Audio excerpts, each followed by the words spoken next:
চীনের সাহায্য ছাড়া যুক্তরাষ্ট্রের কথায় এই মানবিক তথাকথিত মানবিক করিডোর করা হয়, করিডোর করে চীনের স্বার্থের বিরুদ্ধে কাজ করা হয়, আমরা কিন্তু বাংলাদেশকে হত্যা করে ফেললাম। বাংলাদেশের জন্য সুইসাইডের সমপরিমাণ কাজ হবে। সুতরাং যদি করতে হয় চীনকে সাথে নিয়ে চীনের সৈনিকদের দিকে, চীনের সেনাবাহিনীকে দিয়ে এই করিডোরকে পাহারা দিতে হবে, গার্ড দিতে হবে, তাহলে হবে সোনার বাংলাদেশ। আমরা তিস্তা প্রজেক্ট করতে পারবো, বাংলাদেশের সব করতে পারবো। কারণ যুক্তরাষ্ট্র জীবনে কোনোদিন আমাদেরকে সাহায্য করে নাই, কোনোদিন করবেও না। ভারতের সমর্থনে হাসিনার যে শক্তি ছিল, প্রফেসর ইউনূসের সরকারে 1000 ভাগের 1 ভাগ সেই ক্ষমতা শক্তি নাই। কারণ ভারত যার পার্শ্ববর্তী দেশ, প্রতিবেশী দেশ, তার তো আর কোনো শত্রুর প্রয়োজন হয় না। সেই শত্রুর প্রতিনিধি চাকরানি ছিল হাসিনা। আর প্রফেসর ইউনূস আশা করছেন যে পশ্চিমেরা ওনাকে সাহায্য করবেন। পশ্চিমেরা ওনাকে ব্যবহার করার যতটুকু করে ফেলেছেন। এই 92% মুসলমানের দেশের উপরে এখন যুক্তরাষ্ট্রের কুনজর পড়েছে এবং তাকে সাহায্য করছে এই ডক্টর খলিলদের মতো মির্জাফররা। আমরা কোনো মূল্যের বিনিময়ে তা হতে দিব না। হাসিনাকে প্রতিহত করেছি, প্রয়োজনে এই সরকারের বিরুদ্ধে যদি লাইনে না আসে, এই সরকারের বিরুদ্ধেও হবে চরম এবং কঠোর আন্দোলন। এবং ইউনূস সরকার 3 দিন টিকতে পারবে না। এই ডক্টর খলিলরা এখন কিন্তু ওই মির্জাফরদের মতো, ওই ব্রিটিশদের মতো, ব্রিটিশরা মির্জাফরের কথাই যেরকম চলেছিল, এখন যুক্তরাষ্ট্রের কথায় ডক্টর খলিলরা একটা জাতীয় মতামতকে উপেক্ষা করে এবং সশস্ত্র বাহিনী, যেই সশস্ত্র বাহিনী সারা জীবন, সশস্ত্র বাহিনী স্বৈরাচারের 16 বছরের সশস্ত্র বাহিনী গোলামি করেছে, ভুল করেছে, মানে সশস্ত্র বাহিনীর জেনারেলরা ভুল করেছে, দেশের সার্বভৌমত্বকে তারা কি বলে এটাকে প্রতিরক্ষাবিহীন করে দিয়েছিল। কিন্তু বেলা শেষে ঘরের ছেলে ঘরে ফিরেছে। আমাদের সশস্ত্র বাহিনী ছাড়া বাংলাদেশের স্বাধীনতা সার্বভৌমত্ব রক্ষার প্রথম সারির আর কোনো বাহিনী নাই। তাই তাদেরকে সংস্কার করে তাদেরকে কাজে লাগাতে হবে। যারা বদমাশ তাদেরকে জেল জরিমানা ফাঁসি যা দিতে হবে। কিন্তু সমগ্র সশস্ত্র বাহিনীর বিরুদ্ধে একটা ষড়যন্ত্র, একটা জাতিকে দাঁড় করিয়ে দেওয়া একটা দেশদ্রোহিতার সমপরিমাণ অপরাধ। সুতরাং যারাই সশস্ত্র বাহিনীকে কলঙ্কিত করতে চাচ্ছে এই ডক্টর খলিলের কথায় বা করিডোরের কথায়, আমি তাদেরকে বলবো আজকে আমার ভিডিওর কথাগুলো মনোযোগ দিয়ে শুনে আরো 10 বার চিন্তা করুন আমি কি বলছি। কোনো কারোর পক্ষে কথা বলছি না, আমি বলছি দেশের স্বার্থের কথা। যুক্তরাষ্ট্রের পক্ষে গিয়ে এবং চীনের বিরুদ্ধে গিয়ে, আজকে যদি করিডোর দেওয়া হয় চীনের বিরুদ্ধে গিয়ে, চীনের সমস্ত এবং চীনের মালাক্কা স্ট্রেইট যদি বিপদে ফেলা হয়, তার মানে কি হবে? আমরা চীনের শত্রু হয়ে গেলাম। মনে রাখতে হবে গত 16 বছর তারেক রহমান চীনের শত্রু হয়েছিল শুধুমাত্র একটা চুক্তির কারণে। একটা চুক্তির কারণে বিএনপি শত্রু হয়েছিল, চীনের শত্রু। আদারওয়াইজ এই গত 16 বছর কিন্তু চীন কিন্তু বিএনপিকে কোনো সাহায্যের হাত বাড়ায় নাই। কারণ বিএনপি চীনের একটা দেশকে তারা স্বাধীন দেশ হিসেবে গ্রহণ করে সেইখানে শ্রমিক পাঠানোর চুক্তি করেছিল এবং হাওয়া ভবনের উপরে পতাকা উড়িয়ে দিয়েছিল। আমরা কিন্তু সেই একই ভুল করতে যাচ্ছি রাষ্ট্রীয়ভাবে। আজকে যদি চীনের সাহায্য ছাড়া যুক্তরাষ্ট্রের কথায় এই তথাকথিত মানবিক করিডোর করা হয়, করিডোর করে চীনের স্বার্থের বিরুদ্ধে কাজ করা হয়, আমরা কিন্তু বাংলাদেশকে হত্যা করে ফেললাম। বাংলাদেশের জন্য সুইসাইডের সমপরিমাণ কাজ হবে।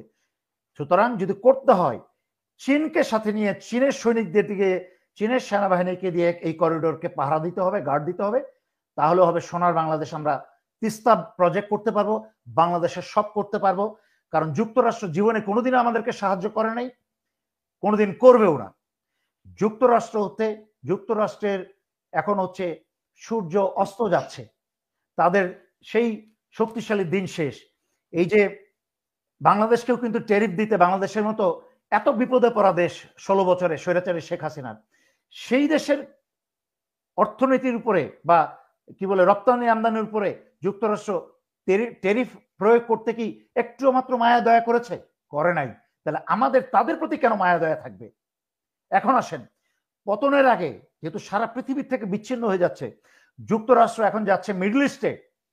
এই ট্রাম্প মিডল ইস্টের সমস্ত ওই ইমানহীন বদমাইশগুলোর কাছে যাচ্ছে, গিয়ে বিলিয়নস এন্ড বিলিয়নস অফ ডলারের অস্ত্র বিক্রি করছে। কারণ তাদের অস্ত্র কেনা এই পাকিস্তানের সাথে ভারতের এই বর্ডার যুদ্ধে প্রমাণিত হয়েছে যে চাইনিজ কি বলে ফাইটার এয়ারক্রাফটের ক্ষমতা কত বেশি। যার ফলে এই শেষ বেলার মতো খয়রাতি করে করে ট্রাম্প মিডল ইস্টের বিভিন্ন দেশে গিয়ে তাদের অস্ত্রশস্ত্র বিক্রি করে আসছে। কারণ অন্যান্য দেশ যুক্তরাষ্ট্রের অস্ত্রশস্ত্র কেনা বন্ধ করে দিয়েছে ইতিমধ্যে, তাদের আকাল পড়ে গেছে। এগুলা বুঝতে হবে। আর যখন যুক্তরাষ্ট্রের মরণবেলা, তাদের অর্থনীতিতে মরণবেলা, তখন এই ডক্টর খলিলের মতো লোকরা, ডক্টর ইউনুসের মতো যুক্তরাষ্ট্রের মাইক্রো ক্রেডিটের নোবেল পাওয়া লোকরা এখন যুক্তরাষ্ট্রের গোলামি করতে শুরু করেছে দেশের স্বার্থকে জলাঞ্জলি দিয়ে। এখন অনেকেই বলছে যে এটা উনি ক্ষমতাকে দীর্ঘায়িত করার জন্য উনি এই কাজ করছেন। আবার কয়েক মাস আগে মানে ফেব্রুয়ারি মাসের বিডিআর দিবসে, যেটা বিডিআর হত্যা দিবসে যেটা বলছিলেন ওয়াকারুজ্জামান, সেখানে উনি যে সার্বভৌমত্বের হুমকির কথা বলছেন, যে যত দীর্ঘায়িত নির্বাচন হবে, মানে মানে 6 মাসে এরকম একটা কথা উনি বলেছিলেন যে রাষ্ট্র এবং সার্বভৌমত্ব হুমকির মুখে। উনি কি এইসব হুমকির কথাই উনি ইঙ্গিত করেছেন কিনা তখন? না, প্রথম কথা হচ্ছে ডক্টর ইউনূস যতই চেষ্টা করুন না কেন, একটা নির্দিষ্ট সময়ের মানুষের হয় কি, বাংলাদেশের মানুষকে তো গত এত বছর ধরে উৎসাহিত করতে করতে যে কোনো দেশ আপনাদেরকে স্বাধীনতা দিবে না, মুক্ত করবে না, আপনাদেরকেই আপনাদের দেশকে স্বাধীন করতে হবে, রাস্তা নামতে হবে, রক্ত দিতে হবে, তাহলে স্বাধীনতা পাবেন। যা গত বছর জুলাই আগস্টে আল্লাহর রহমতে হয়েছে। 16 বছর পরে আমার কথা কানে গেছে, আমাদের অনেকের কথা কানে গেছে। তো এবং অনুপ্রাণিত হয়েছে, মানুষ যা করার প্রয়োজন তা করেছে। বুঝতে হবে 16 বছর লেগেছে স্বৈরাচারী শেখ হাসিনাকে উৎখাত করতে, কিন্তু বাংলাদেশের জনগণ, এই প্রজন্ম তথা বাংলাদেশের জনগণ, শুধু প্রজন্ম বললে হবে না, এই প্রজন্মের যারা মা বাবা, তারা কিন্তু সেই প্রজন্মের মা বাবা, কিন্তু এই প্রজন্মের ছেলেপেলেদেরকে রাস্তায় নামতে দিয়েছে। এই প্রজন্মের মা বাবা, মনে আছে নিরাপদ সড়ক চাই আন্দোলন? মনে আছে? নিরাপদ সড়ক, তারও বহু বছর আগে থেকে আমি কিন্তু এই হাসিনার বিরুদ্ধে আমি কি বলে মিডিয়া যুদ্ধে নেমেছিলাম। নিরাপদ সড়ক আন্দোলন কিন্তু তখন মা বাবা নামতে দেন এই সন্তানদেরকে, যার ফলে সেই আন্দোলন কিন্তু সফল হয় নাই। তার পরবর্তীতে বিশ্ববিদ্যালয়ের শিক্ষার্থীদের যে কোটা একটা আন্দোলন হয়েছিল, সেটাও কিন্তু সফলতার মুখ দেখা নাই, কারণ সেখানেও কিন্তু মা বাবা সন্তানদেরকে মানে উৎসাহ নিয়ে পার্টিসিপেট করতে দেন নাই। কিন্তু আমরা জুলাই আগস্টের আন্দোলনে কি দেখেছি? মা বাবা চিন্তা করেছে ঘরে বসে অসহায়ের মতো মরার চেয়ে সন্তানকে নিয়ে একসাথে রাস্তায় নেমে যাই। রাস্তায় কিন্তু মা বাবাও নেমেছিল, হ্যাঁ, সন্তান নিয়ে মা বাবাও নেমেছিল। সেই জন্য কিন্তু সফলতা এসেছে। মা বাবা ছেলের মাথায় হাত দিয়ে বলেছে, বাবা তুই এগিয়ে যা। সফলতা এসেছে, উৎসর্গ করা মানে সন্তান উৎসর্গ করে দিয়েছে, সফলতা দিয়েছে। সুতরাং যারা আজকাল খালি বলি নতুন প্রজন্ম করেছে, দিস ইজ বুলশিট। নতুন প্রজন্ম পুরনো প্রজন্মের আশীর্বাদেই নতুন প্রজন্ম করেছে, তার মা বাবাকে, মুরব্বীদেরকে সাথে নিয়ে। সুতরাং এই প্রজন্ম এবং এই বাংলাদেশিরা জেনে গেছে কিভাবে স্বৈরাচার উৎখাত করতে হয়। সুতরাং প্রফেসর ইউনূস যদি ক্ষমতা দীর্ঘায়িত করতে চায় বিভিন্ন টাল বাহানায়, জনতার ধৈর্যর কখন আঘাত করতে হয় জনতা শিখে গেছে। হাসিনার যে শক্তি ছিল ভারতের সমর্থনে হাসিনার যে শক্তি ছিল, প্রফেসর ইউনূসের সরকারে 1000 ভাগের 1 ভাগ সেই ক্ষমতা শক্তি নাই। কারণ ভারত যার পার্শ্ববর্তী দেশ, প্রতিবেশী দেশ, তার তো আর কোনো শত্রুর প্রয়োজন হয় না। সেই শত্রুর প্রতিনিধি চাকরানি ছিল হাসিনা। আর প্রফেসর ইউনূস আশা করছেন যে পশ্চিমেরা ওনাকে সাহায্য করবে। পশ্চিমেরা ওনাকে ব্যবহার করার যতটুকু করে ফেলেছেন, ওনার মাইক্রো ক্রেডিটটা বাস্তবায়ন করে পশ্চিমা দেশে, যেখানে বিলিয়নস অফ ডলারের পশ্চিমারা 1% ইন্টারেস্ট রেট নিতে পারত, ওনার মাইক্রো ক্রেডিট বাস্তবায়ন করে এখন 10%, 20% ইন্টারেস্ট রেট নেয় $10,000। তো ওইটা শিখে ফেলেছে। এখন লাস্ট চেষ্টা করছে যে আরাকানটাকে এই সিটুইতে যুক্তরাষ্ট্রের একটা বন্দর করে, সামরিক বন্দর করে, যদি মালাকা স্ট্রেইটটা চাইনিজের ব্যবসা বাণিজ্য অর্ধেক ধ্বংস করে দেওয়া যায়, তাহলে বাংলাদেশও শেষ, চাইনিজ অর্ধেক শেষ, বাংলাদেশ সম্পূর্ণ শেষ, ধ্বংস হয়ে যাবে, বাংলাদেশের কোনো অস্তিত্ব থাকবে না। এবং হাসিনার চেয়েও বড় শত্রু হবে এই প্রফেসর ইউনূস তখন। আচ্ছা, আমি যদি একটু রাজনীতিতে ইশরাককে কেন মানে ইয়েতে দেওয়া হয়নি, শপথ নিতে দেওয়া হচ্ছে না? সেখানে উপদেষ্টা আসিফের সাথে এক ধরনের দ্বিধাদ্বন্দ্ব চলছে এবং তাকে অবাঞ্ছিত ঘোষণা করা হয়েছে নগর ভবনে। তো আপনার ইশরাক, কাছে কি মনে হয়? আপনার কাছে প্রশ্ন, ইশরাক মেয়র হিসেবে কবে পাশ করেছিল? হাসিনার আমলের নির্বাচনে, রাইট? মানে সে একটা কোর্টে রায় পেয়েছে বা ইয়ে করেছে। কোর্টের রায় বাদ দিলাম আমি, তার নির্বাচনটা কথা হয়েছিল। যখন জনতার নির্বাচনের প্রশ্ন আসে, জনতার নির্বাচনের প্রশ্নটা আসে, হাসিনার আমলের কোনো নির্বাচনের বৈধতা ছিল না। হাসিনা ছিল অবৈধ সরকার, হাসিনার আমলের সকল নির্বাচন অবৈধ, হাসিনার আমলের সকল চুক্তি অবৈধ। সুতরাং বাস্তবিক দৃষ্টিতে হাসিনার আমলে ইশরাকও অবৈধ, মেয়র হতে পারে না। কোর্ট কি রায় দিল, আই এম সরি, একটা অবৈধ জিনিসের উপরে একটা বৈধ রায় দেওয়া যায় না। আমি যতগুলা কথা বলি একদম নির্দলীয় নিঃস্বার্থভাবে কথা বলি, কারো পক্ষ নিয়ে কথা বলি না আমি। যারা জ্ঞানী, যাদের মাথায় আল্লাহ চিন্তা শক্তি দিয়েছে, তারা বুঝতে পারেন আমার কথাগুলা। যারা মূর্খ, যারা হুজুগে, যারা কথায় কথায় লাফায়, তারা বুঝতে পারবে না, তারা গালিগালাজ করবে।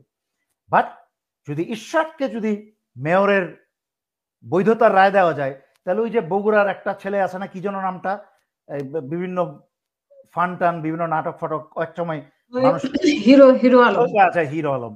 তো হিরো আলমও তো ওই ঢাকায় ওই আরাফাতের বিরুদ্ধে সে জয়ী হয়েছিল বা এরকম একটা কিছু।